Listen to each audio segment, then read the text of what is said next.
Hello friends, പവിത്ര സീരിയലിൻ്റെ പുതിയൊരു വീഡിയോയിലേക്ക് എല്ലാ കൂട്ടുകാർക്കും സ്വാഗതം. അങ്ങനെ നമ്മുടെ വേദയ്ക്ക് വിശക്കുന്നു എന്ന് പറയുമ്പോൾ വിക്രം പോയിട്ട് കുറച്ച് കിഴങ്ങുകളൊക്കെ വന്നിട്ട് ചുട്ടുകൊണ്ടിരിക്കുകയാണേ. അത് കാണുമ്പോൾ വേദ ചോദിക്കും, പാചകമൊക്കെ തുടങ്ങിയോ, ഇതെന്താന്ന് ചോദിക്കുമ്പോൾ വിക്രം പറയുന്നുണ്ട്, എന്തായാലും ഇത് തിന്ന അസുഖമൊന്നും വരാൻ പോണില്ല എന്ന് പറഞ്ഞിട്ട് ഒരു ഇലയിൽ ഇട്ട് നമ്മുടെ വേദയ്ക്ക് കൊണ്ടുപോയി കൊടുക്കുകയാണ് കേട്ടോ. അങ്ങനെ അത് കഴിക്കുമ്പോൾ തന്നെ നമ്മുടെ വേദ പറയുന്നുണ്ട്, ആഹാ എന്താ സ്വാദ്.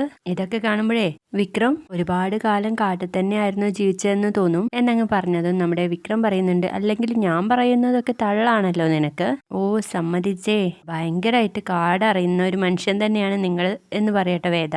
ഭയങ്കരമായിട്ടില്ലെങ്കിലും കാടിനെ എനിക്കറിയാം എന്നങ്ങ് പറയാണ്. അപ്പൊ നമ്മുടെ വേദ പറയുന്നുണ്ട്, ഈ ഗുണ്ടാപ്പണിയൊക്കെ വിട്ടിട്ട് വിക്രത്തിന് കാട് കയറിക്കൂടെ, ഇവിടെ ചെറിയൊരു കുടിലിൽ നമുക്ക് രണ്ടാക്കും ജീവിക്കാം, നല്ല വായു, നല്ല ഭക്ഷണം, നല്ല വെള്ളം എന്നൊക്കെ പറയുമ്പോൾ നമ്മുടെ വിക്രം പറഞ്ഞു കൊടുക്കുന്നുണ്ട്, നാട്ടിലെ ഒരുപാട് സുഖ സൗകര്യങ്ങൾ അനുഭവിക്കുന്നവർക്ക് കാട് ഒരു ടൂർ പാക്കേജ് തന്നെയാ. പക്ഷേ അടിസ്ഥാന സൗകര്യം പോലും ഇല്ലാത്തവർക്ക് സ്വന്തം ജീവിതം തന്നെ വലിയ പോരാട്ടാ. ഒരു ദിവസത്തെ എക്സ്പീരിയൻസ് വെച്ചിട്ട് വേദ അവരെ താഴ്ത്തി കെട്ടരുത് എന്ന് പറയുമ്പോൾ, അയ്യോ ഞാൻ അങ്ങനെയൊന്നും ഉദ്ദേശിച്ചില്ല, പലതും നമ്മൾ ഉദ്ദേശിക്കാതെ പറയുന്ന വാക്കിനൊക്കെ പല അർത്ഥങ്ങളാണ് വേദ എന്നൊക്കെ പറയാണേ. അങ്ങനെ നമ്മുടെ വേദ ചോദിക്കുന്നുണ്ട്, വിക്രോ ഞാൻ ഒരു കാര്യം ചോദിക്കട്ടെ, ആ MLA മകനെ അങ്ങനെയുള്ള ഒരു കാര്യം കൊണ്ടാണ് അടിച്ചതെന്ന് വിക്രം എന്താ എന്നോട് വീട്ടിൽ വെച്ച് പറയാതിരുന്നത് എന്നങ്ങ് ചോദിച്ചത് നമ്മുടെ വിക്രം പറയുന്നുണ്ട്, അവനെ തല്ലിയത് എന്താ കാരണം എന്ന് നിന്റെ അടുത്ത് പറഞ്ഞാൽ ഞാൻ ചെയ്തതാണ് ശരിയെന്ന് നീ വാദിക്കായിരുന്നോ? അവനെ തല്ലാൻ വേണ്ടി എന്റെ കയ്യിൽ ഒരു കാരണം ഉണ്ടായിരുന്നു,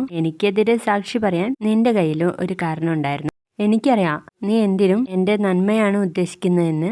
എനിക്ക് തിരിച്ചും, അല്ലെങ്കിൽ തന്നെ എന്നോട് തീർക്കേണ്ട ദേഷ്യം നിന്നോടെന്തിനാ അവരിങ്ങനെയൊക്കെ ചെയ്യുന്നത്, പാവം ആ ജീനയെ എന്തിനാ ജീവൻ വെടിയിപ്പിച്ചത് എന്നങ്ങ് ചോദിച്ചതും നമ്മുടെ വേദ ചോദിക്കുന്നുണ്ട്, ജീനയ്ക്ക് എന്താ പറ്റിയേ വിക്രം, ജീനയ്ക്ക് എന്താ പറ്റിയേ എന്ന് ചോദിക്കുമ്പോൾ നമ്മുടെ വിക്രം പറഞ്ഞു കൊടുക്കാണ്, ജീന പോയി എന്ന് പറയാൻ കേട്ടോ. ആ ഷോക്കിൽ ഇങ്ങനെ ഇരിക്കുന്ന ഒരു അടിപൊളി വീഡിയോ ആയിരുന്നു കേട്ടോ ഇന്നത്തേത്. വീഡിയോ ഇഷ്ടപ്പെട്ടാൽ ലൈക്ക് ചെയ്ത് സപ്പോർട്ട് ചെയ്യണേ. ബൈ.